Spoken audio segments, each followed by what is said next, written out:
O vídeo anterior mostrou a você uma forma para utilizar a função ProCV.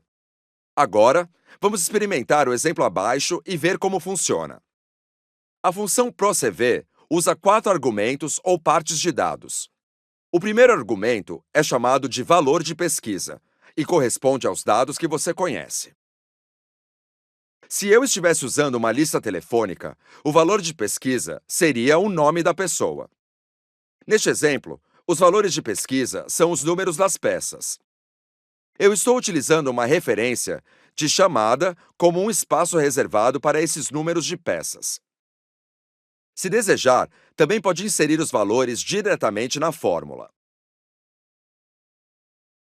Mas, como regra, é mais fácil inserir valores em células do que em fórmulas. E foi isso o que eu fiz aqui.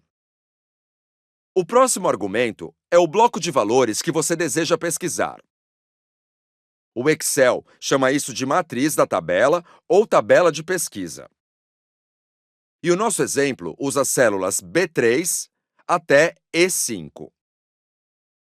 Use qualquer intervalo de células que você acha que irá retornar os dados que deseja encontrar.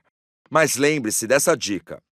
Os valores de pesquisa, os dados que você conhece, têm de estar na coluna à esquerda da tabela de pesquisa, seu intervalo de células. Você pode ter os dados à esquerda dos valores de pesquisa, mas a função ProCV não pesquisará lá.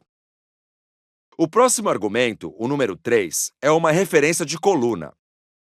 Ele diz à função ProCV onde você espera encontrar os dados que deseja ver. Estamos utilizando a coluna D, a terceira coluna dos valores de pesquisa. Então, inseri 3. Isso nos leva para outra dica. Seus dados têm que estar organizados em colunas, verticalmente. Lembre-se, o V em ProCV significa vertical e as colunas são verticais.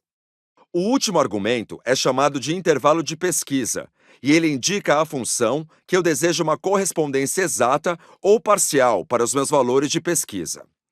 Estou usando falso para obter correspondências exatas.